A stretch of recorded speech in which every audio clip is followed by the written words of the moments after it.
If you have an unquenchable thirst to crush your bucket list, relentlessly pursue your dreams, and live life on your own terms, then turn up the volume and tune in. You're now listening to Zeph and Moses Blacksburg on the Year of Purpose podcast. Zeph and Blacksburg here with another round of the Year of Purpose podcast, and today I'm joined by Rick Martinez. And Rick is an award-winning entrepreneur, nurse, veteran speaker, and the founder of Project BINK. He brings a wealth of experience and tremendous passion for impacting lives. His early business success prompted San Antonio Business Journal to name him one of the city's 40 under 40. His first company, a medical services contracting company, would go on to become one of the U.S. Small Business Administration's top 100 companies. Rick was awarded the prestigious Jefferson Award for public service, further embodying his spirit of giving back and serving others. And today, Rick is hanging out with me, and we're going to talk all about Project BINK. What's going on?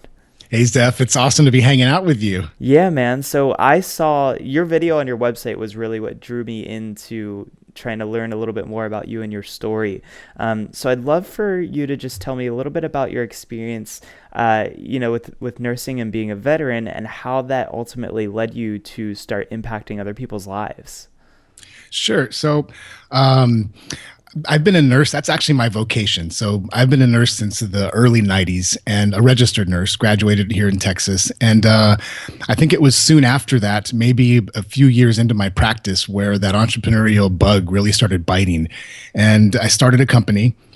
Started a staffing company, nothing sexy about it. I think what really started to morph me was when our clients, when we moved away from private staffing, meaning hospitals in the your regular city hospitals, and moved into government staffing.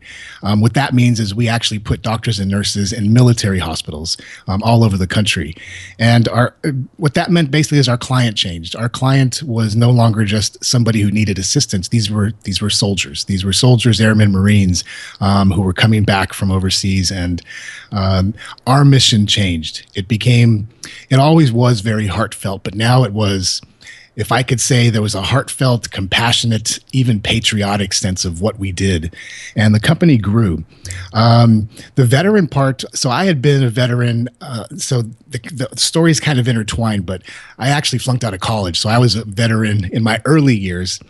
But let me skip back ahead to being a nurse and having the staffing company, because right in the middle of our probably hyper growth, I was activated by the United States Army.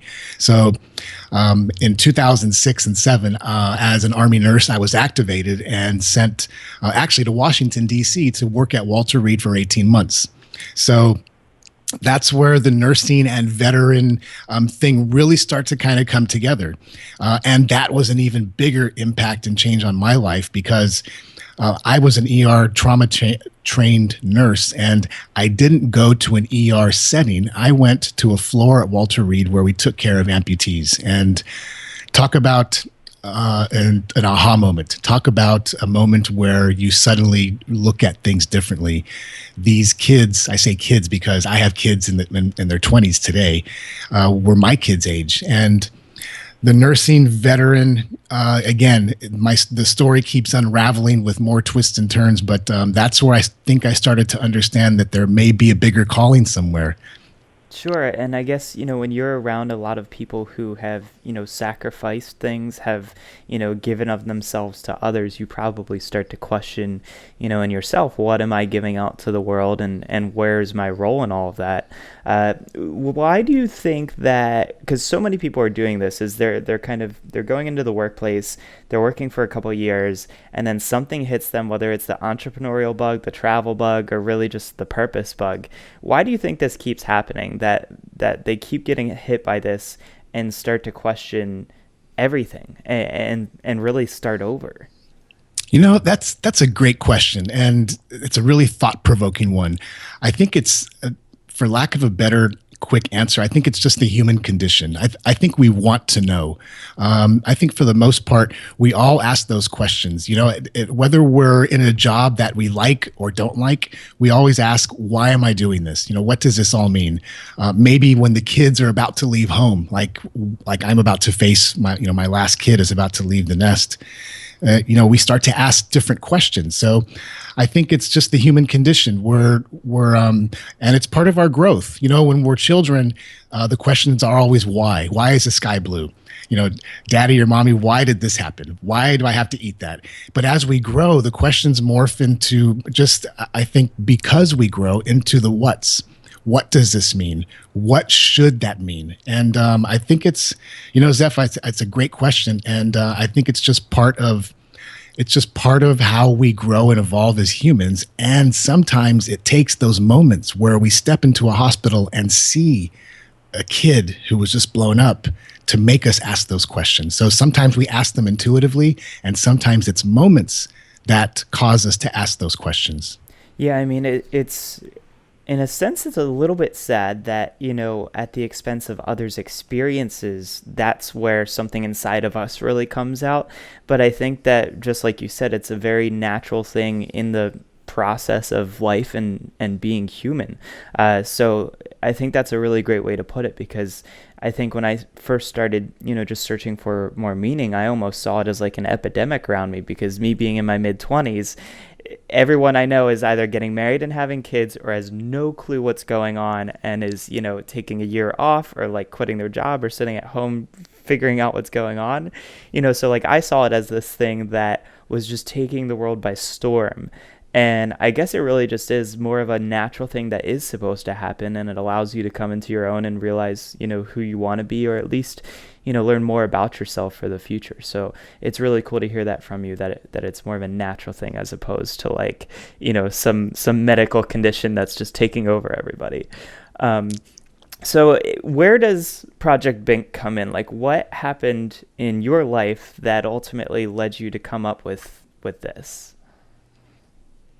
Yeah, so Project BINK, first of all, it's a quirky word, and where it emerged from was, so if we continue to tease out that story, if I go to Walter Reed, and I'm now an active duty Army nurse for 18 months, and my company's still in San Antonio. We're still growing. We have about 30 people on our staff in our office in San Antonio, and we staff about 500 to 600 employees, doctors and nurses at military bases all over the country. So I'm doing my thing. The company's growing. I come back, and I have this realization that I feel like it's time for me to do something different.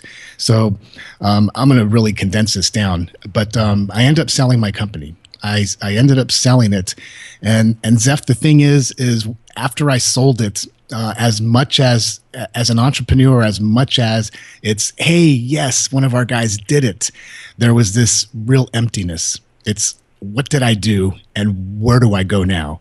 So that was the question I started to ask, is what does this all mean? This is where my real journey into seeking deeper meaning started, because I didn't have a job anymore.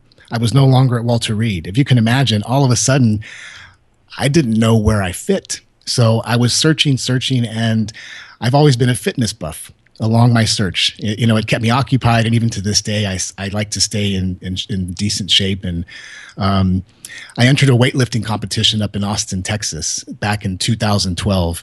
And again, I was on this journey, searching for meaning, if you will. This was my search for meaning, to coin Viktor Frankl. This was my own search for meaning. And I had an accident. It was a weird accident, but the essence of it was, in the middle of a lift, 225 pounds, crushed my right leg. And it was that accident. It was that accident that opened my eyes. It was an awakening for me that there's a bigger picture out there. There is something more, and I was focused on the wrong things. I was focused very internally. I was focused, Zeph, with this arrogance. There was an arrogance about me because I had sold a company, because I had done these things, hoorah, me. And the accident really was an awakening that, hey, there's others out there. There's a bigger picture. And so I had this accident, and I made the conscious choice of not feeling sorry for myself, of really exploring it. So where does BINK come in? After a reconstructive surgery and some rehab, I went to an event in Cincinnati, and there was about 30 people. And afterwards, I'm standing around talking to who has now become a really good friend of mine, and she lives in the DC area. Nice. Her name is Sam Horn. And she asked me, we're drinking wine, and she says, "So what happened to your leg, Rick?" And I said, "Oh, I had this accident," and kind of making, I'm trying to divert away from it. And she looks like straight through me. It's like her eyes pierced right through me, Zeph, and she said, "Rick, what happened?" And it gave me chills then, and it gives me chills now, because it's like she knew something was different, had changed. And I told her the story of my accident and my awakening, and I was sharing it for the very first time right there. And as I'm saying the story to her, Zeph, reenacting the weight falling on my leg, and I flicked my wine glass with my finger, and it made this sound, like this bink sound, and it resonated up in the air. And we stopped for a second and froze, and she said, "That's your sound. That's your word." And I said, What do you mean?" And she said, "Bink." She said, "You had a bink moment." And it just felt so right, because to call it an aha or an epiphany, it's just so cliche. Yeah. And it meant so much more to me. And so Project BINK was birthed actually on that conversation, because here's what she said to me next. And then I'm going to be quiet. She said, "Rick, that story," she said, "if you were to tell that story again, if you were to share that story, your piece of your journey, how you changed and morphed, and how others can, do you think it could impact somebody?" And I said, "I think it could." And she said, "Rick, it's your moral obligation to now tell that story." And that's when it happened. So basically, I went home, and the entrepreneurial fire kicked in, and it's like Project BINK was born. And that was the genesis of the project and this business now. Very cool. It's amazing how a lot of the times these things are drawn out of us by others. It's not just something where we're sitting alone in a room and, we have this moment of, it clicks and we get it. A lot of the times I've been finding that this happens with other people. So I've had a relatively similar experience where I was talking to a life coach, and, she's a certified life coach. She certifies other life coaches. She's worked with hundreds, if not thousands of people. And I was telling her my story of how at 13, I was diagnosed with depression and anxiety. And essentially I was bedridden from all of the antidepressants I was pumped up on. And after about a year and a half of being on them, I had one day where out of, you get really foggy when you're on this stuff. It kind of blocks you from feeling certain emotions. I had a day where I called it my 30 seconds of clarity, where things just clicked and made sense, and I could see past the fogginess in my head. And that's where I decided to stop all my medicine cold turkey, and that's where my life started to turn back around. And when I told her, when I said 30 seconds of clarity, she was like, "Wait, stop right there. Like, that's it. That's the name of your book." And I was like, "What are you talking about?" Because I was already like 2 or 3 sentences ahead. And she was like, "Just rewind what you said. Just go back to that thing you said." And I was like, I had like a moment of clarity. And she's like, no. You said you had 30 seconds of clarity.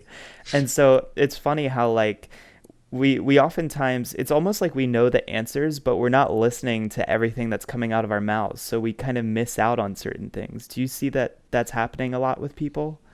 Oh, no, there's no doubt. There's no doubt that sometimes we miss out on the most important things because we're so busy focused on other important things. And maybe it's just a matter of bouncing that level of importance back and forth.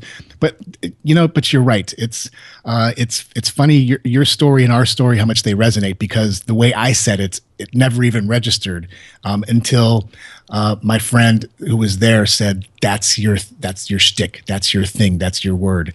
And to the point of having a coach, it's funny you say that, because I've been a student. I've been coached now for several years now, and the importance of that for me, whether it's a coach or just a good friend or a confidant or a group that we can talk to, it's to have that extra set of eyes. I like to think of it as we are so busy as humans on the court of life. We're passing, we're kicking, we're shooting, we're winning, we're scoring, that sometimes we miss the things that are going on around us. And that's the beauty of having that outside set of eyes, the coach's eyes or the friend's eyes, or having that affinity group that we're a part of to see the things that we don't see. So and that's really cool. The 30 seconds of clarity, that is definitely like something really, really catchy. And it takes others sometimes to point those out for us. And that's a good thing. It builds connection. I love this episode so far, and I want to take a brief moment to talk about improving yourself each day. I know you are a huge fan of living life on your own terms, but if there's one thing I've learned in my journey, we need to constantly grow and look to others who have been in our shoes, which is why I've partnered up with Audible to give you one free download of your choice from over 180,000 books. Start your free 30-day trial by visiting yearofpurpose.com/audible. Now back to the show. Yeah, and I've been learning a lot more about how oftentimes the things that are going on inside of us almost get reflected by the people that are around us. So if I'm feeling frustrated in a moment when I'm talking to somebody and I might be upset, with them, I'll actually kind of turn it around and question myself, like, what is it about me that's making me frustrated or upset? And sometimes I'll learn even more about me because this is what, they're showing to me in this interaction. So it's been very cool to learn that about myself and how I can learn even better with other people. So that was just something that was really great to share with you. And I really love your story because it's kind of magical in a sense, it just clicks into place when you hear the right thing and you just know what you have to do. I'm curious how other people could create this moment for themselves, because obviously it's not something where, you had set out and said, I'm going to this event tonight and like tonight's the night I'm going to figure out what I'm supposed to do next. Is there a way where people can, I don't want to say manufacture, but at least open themselves up to the possibility that they can find some better answers? I think the operative part of what you just said is open up. And I believe that that's where it begins. In fact, I'm sure of it. It's again, we are so busy in the grindstones of our lives, and there's nothing wrong with that. We're hustling, we're building, we're creating, we're raising families. What I'm afraid of is one day we look up and our noses are gone. And I think where it starts, Zeph, it's just that. It's being able to open up, being able to revel and receive everything else that's going on. And it's important that we do that. So as far as can we manufacture those moments or can we create them, I think the moments are there.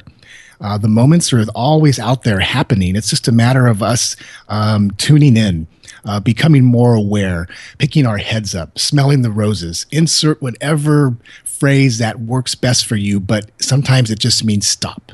It just means stop, slow down, take a second, take a minute, take a vacation, and look around, see what's happening. And I think that's where those moments often happen. See, they don't have to happen as a result of a bad accident. In fact, man, this is, from my perspective, is the moments when I reflect back were already happening. It just took that cosmic thumping on my head to say, listen, I've been telling you it's not about you. And it's because I wasn't paying attention. I wasn't opening up. I wasn't reflecting back. I just wasn't. So I think where it begins, Zeph, it's just awareness, looking up, opening up, and taking in everything around us. Yeah, and it reminds me of that story that I'm sure you've heard and many others have heard, and it gets changed as it goes, but essentially there's, a sailor, his boat capsizes, he's floating in the water, and, a little fishing boat comes by, and they're like, hey, do you need a hand? Like, can we, rescue you? And he's like, oh, no, God will save me. And the boat goes along, and then, like, a cruise ship comes by, and they're like, hey, can we, like, rescue you? Do you need help? And he goes, oh, no, God will save me. And finally, he drowns, and he goes up to heaven, and God's like, what's up, man? Like, I drowned. Like, I was waiting for you to help me out. And God's like, well, I sent, a fishing boat and a cruise ship and all this stuff to help you out. Like, I gave you the signs and you just weren't paying attention. You just said, oh, God will save me. But like, that was it. I was trying to help you out. And so I think that that's really, accurate as to how a lot of things go in our life is like, we're sent these little like hidden messages and signs everywhere. But if we're not even like, paying attention to it, it just goes right by. No doubt. That's a great story. And that's a perfect analogy because often we're so busy waiting for that big thing for the light to shine, for the heavens to part, for us to hit that grand slam. And all along, we've been hitting singles and singles and singles and not paying attention. And that's where the beauty of life is. It's not necessarily in seeking that larger thing, because purpose changes, but it's in reveling in those singles and doubles and the crowd around you and the hot dog. And you know what I mean? If I use the baseball analogy, it's in all those small moments that the richness of life really comes out, and we get to find a deeper meaning and maybe a sense of purpose in that. Yeah, and I like that you brought up that purpose changes there, because this is something that I've started to talk out a little bit more about recently just with people, because at first we kind of have this script, right? Of we think, you grow up, you go to college, you get a good job, you hold it for 40 years, save a bunch of money, build up a family, retire, and that's your life. And then some people are lucky enough that they start to move on and realize, okay, I can find a more meaningful purpose in life and something that I can follow. But they stop there and they don't realize that 3, 4, 5 years from now, you might have a totally different purpose in life. Things happen, you have kids, you have a family, you lose a loved one, right? And so where you find meaning changes. And I think that a lot of people don't realize that, is that you don't have to just pick a path and this is what you're going to do for the next 40 years. It actually has a lot of flexibility. And, a few years from now, you're going to think way differently than you do right now. For sure. It's a great way of putting it, is that often we are given a script for our life. And the fact is that life takes us on twists and turns. I like to think of life as one of those crazy, twisty, corkscrew-like roller coasters. There's ups, there's downs, there's screaming, there's crying. Sometimes you even get sick. But at the end, it's just got to be one heck of a ride. Yeah. Very cool. And it always pulls back into the station nice and calm. So yep. Yeah. Now, given I'm not a huge fan of roller coasters, I actually tell a lot of people that I only have 2 fears in life. It's roller coasters and needles. But I think that's a great analogy for how a lot of this really goes. So I'm curious to hear from you just a little bit more about BINK, and do you guys have a process that you teach to people just in discovering more about themselves? Is there something that our listeners would really enjoy going through to learn about themselves? Yeah, so where BINK has evolved into, so now it's been roughly a couple of years-ish. We actually formed a company. The company is our first service, our first product was actually a book. So the book was published in May, and in the book it really talks about the theory of life purpose, not my theory, but just what we've been taught, that purpose script, if you will, that we're supposed to find it, then live it. Then it talks a little bit about the story of how sometimes purpose is thumped on us. And then at the end, it talks about a simple process by which we can decode those moments and help us individually make sense of it. In other words, not to take what happened to me and wrap that around your life, but to take a simple 4-step process that I went through and make sense of the moment and emerge, if you will, pull into that station, calm, collected, and ready for what's next. So it really is simple 4 steps, and the book explains it. But what I'll share with you now, it's this. It's the first step is really just what we already touched on, is to be aware. Just be aware that something has happened. You know what I mean? Good or bad, some moment has happened. So be aware. And the second part of that, it's obviously it's the I of the BINK. It's that it means something. So imagine now my accident. It could have meant, oh my gosh, the end of my life. It could have meant that now I get to drink every day. It could have meant a swirl of depression. Or it could have meant that now I get to search for what's next. It could have meant that there's a bigger message out there. So it means something. So give it a positive meaning. We get to choose. Those are internal, the B and the I. The N and the K are external. So the N part of this, it's new action. In other words, don't do what you've always done or you'll get what you've always got. Take some new action as a result of the awareness of the meaning you've applied and do something new. For me, it was I started to write just in a journal. I didn't say I'm going to go write a book. I just started to write in a journal. And I actually have it right next to me. It's a little journal I got. It was a new action. And that new action cascaded into a book, which leads us to the final step of the process of K, and that's knowledge sharing. So for me, what that meant is, if you can follow the process, I had this moment, I became aware, I gave it a positive meaning. I began to take a new action of writing every day in my book. And the knowledge share was, okay, now I've got to do something with what I've learned. So we published the book.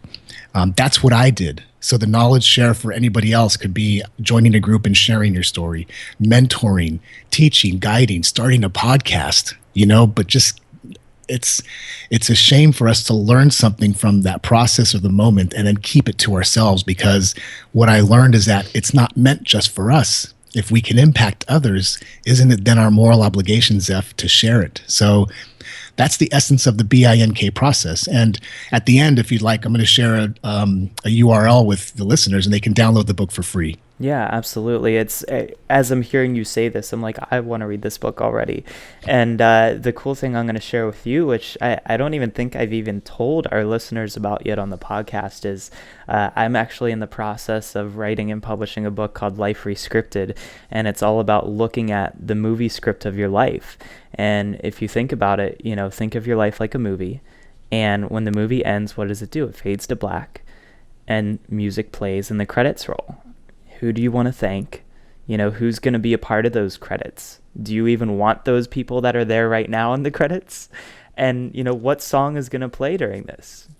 And the big question I have is, do these credits rolling, does the song playing represent where your life is going to be, when you, at the end of your life?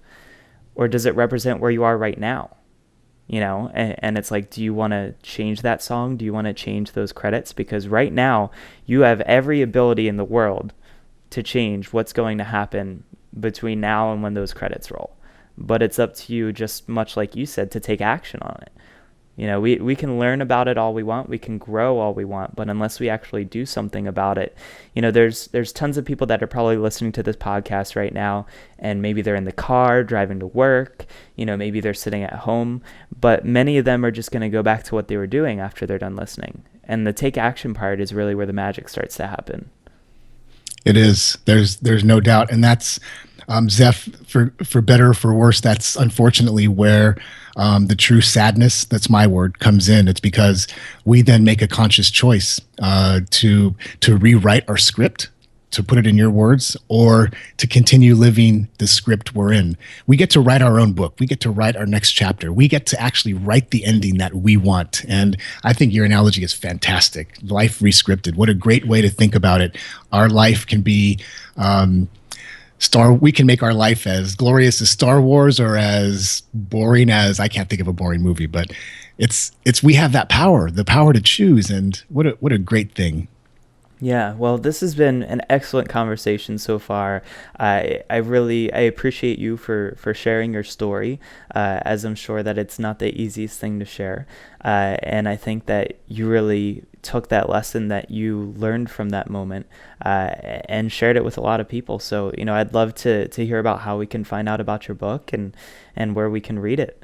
Sure. The URL we'll be setting up when the podcast goes live. It's projectbink.com/purpose. That's simple. And the book is absolutely free. There's no gimmicks, nothing like that. We don't give away anything. Email addresses. It's just projectbink.com/purpose, and they can download the book. And on another aside, the book is very short. It's about 90 pages long. So I intentionally made it short because we're so busy. We don't have time to read novels about, we want everything just quick and fast. So the book is quick and fast and precise.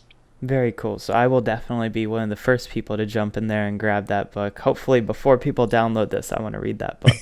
and I'm excited to check that out. Any parting words of wisdom? Just, obviously you've got a great wealth of knowledge from your experiences, but is there anything else, one secret to people making their life and their story the best one that it can possibly be? Yeah, if I could just say one thing, it's that human beings are meaning-making machines. We make everything mean something. Make it mean something positive. Very cool. I think that's the best way to round this out. Thanks so much for spending some time with me, Rick, and I definitely look forward to keeping in touch with you. Zeph, it was a pleasure. Thank you so much. Thanks for listening to this episode of the Year of Purpose podcast. We hope you enjoyed it. Don't forget to leave us a rating and review if you loved this episode. Now, are you ready to live life on your own terms? Head on over to www.yearofpurpose.com right now for the tools, resources, and the roadmap to living a life re-scripted. And tune in next week for another episode of the Year of Purpose.